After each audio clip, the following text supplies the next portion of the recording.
coming up right now to help us honor fallen warriors is one of those people. Colonel Tim Pertwee retired in 2019 after 28 years of service. He first served as an enlisted Marine before commissioning in the U.S. Air Force.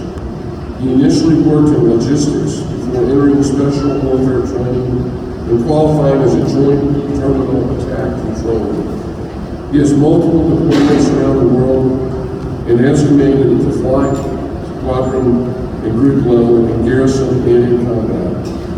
His military decorations include the Legion of Merit and 2 Bronze Stars for his actions in combat. He's a native Texan who lives in Prosper with his wife and 3 children.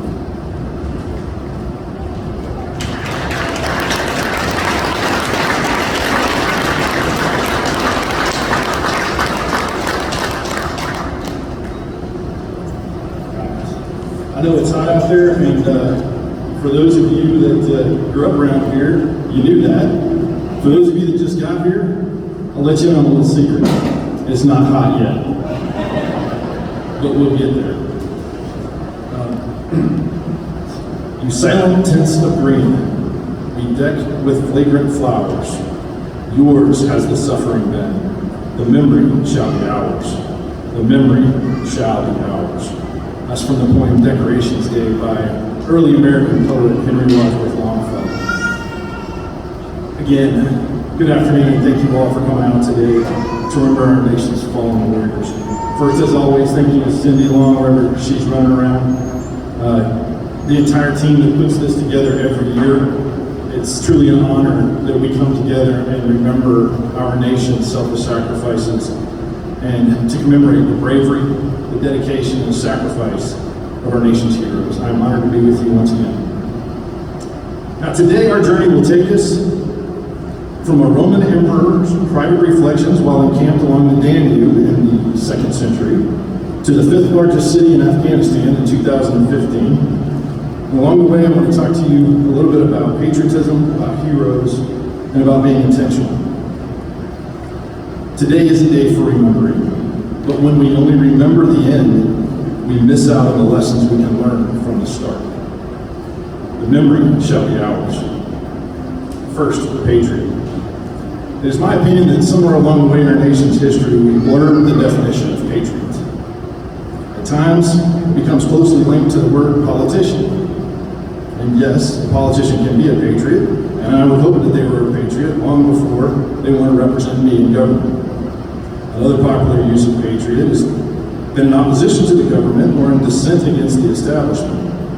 But what is a patriot outside the context of representing a citizenry or an opinion? Well, the word patriot is a Greek word, patriotes, that means of the fatherland. And over the centuries, it came to mean a feeling of love, devotion, and a sense of attachment to a country or state. Webster simply defines it as one who loves and supports their country. In the mid-late 1700s, in the original 13 colonies, patriots was used interchangeably with words like revolutionaries and rebels. It seems throughout our history, everyone has tried to define patriotism and what a patriot is. Here's just a few. Thomas Paine on patriots. Those who expect to reap the blessings of freedom must, like me, undergo the fatigue of supporting it. General George S. Patton on patriots. It's better to fight for something in life than to die for nothing. Vice President Herbert Humphrey said, what we need are critical lovers of America, patriots who express their faith in their country by working to improve. And always good for a bit of truth and some comic relief, Mark Twain wrote, patriotism is supporting your country all the time, and your government when it deserves it. But I will say the one I found that most closely relates to being a patriot is from a writer and politician, Adlai Stevenson, who said, patriotism is not a short, frenzied outburst of emotion, but the tranquil and steady dedication of a lifetime. From that quote, being a patriot is something that's so woven into who you are that it's almost discoverable on a 23andMe DNA test. Now, patriotism is built early in life, and it's maintained throughout the years. It's an example that is set for you at a young age, and it is strongly reinforced. Many would say General Patton was an American patriot. General Patton said, "I consider it no sacrifice to die for this country." He also said of the men who fought in World War II, "It is foolish and wrong to mourn the men who died. Rather, we should thank God such men existed." And I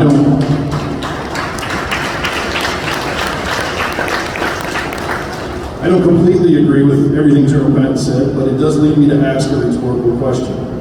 When a patriot has a choice, do they choose to do what's best for themselves or for others?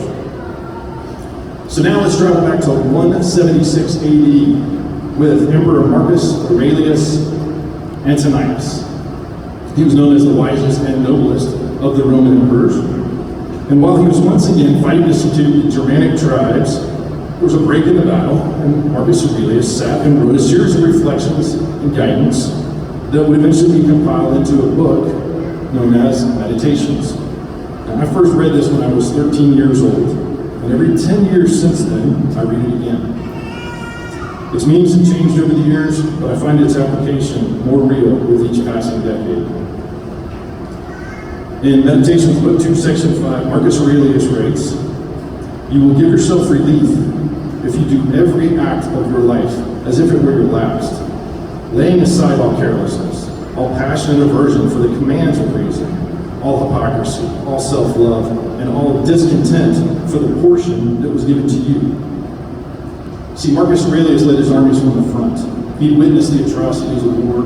He had seen the selfless acts of sacrifice. He understood that in combat, everything is likely, but nothing is certain. He drew the conclusion that like combat, life has no guarantees, but we can choose to live life with honor, dignity, freedom, and justice. The memory shall be ours. I was fortunate enough recently to attend my nephew's high school graduation. And in the welcome speech the salutatorian gave, she chose to use the word intentional to describe the graduating class. And that word really resonated with me. And I found myself looking at the various definitions for that word. The one that stuck with me was simply intentional, of conscious design or purpose. As I thought about how that definition relates to a patriot and a hero, a quote from Calvin Coolidge came to mind as he said, "Heroism is not only in the man, it is in the occasion." Our nation's heroes, even if only in the instant that led them to sacrifice, were living a life that was intentional. The memory shall be ours.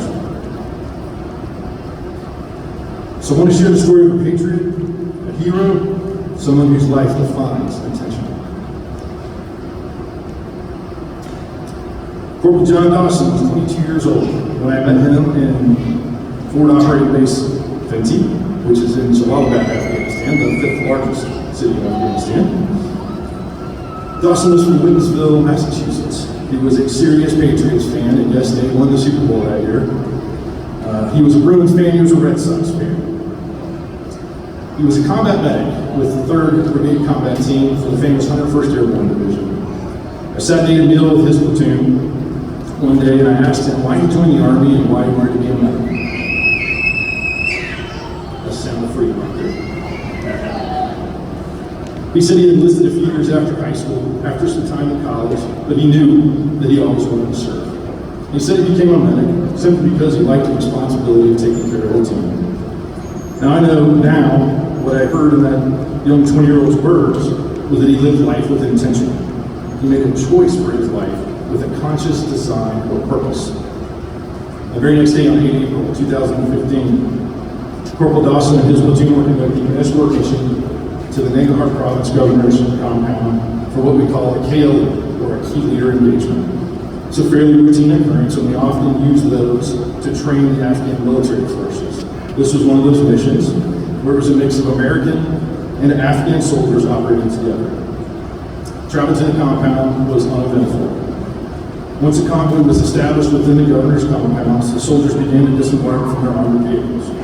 Suddenly and without warning, a radicalized Afghan National Army soldier turned his PKM machine gun on friendly forces.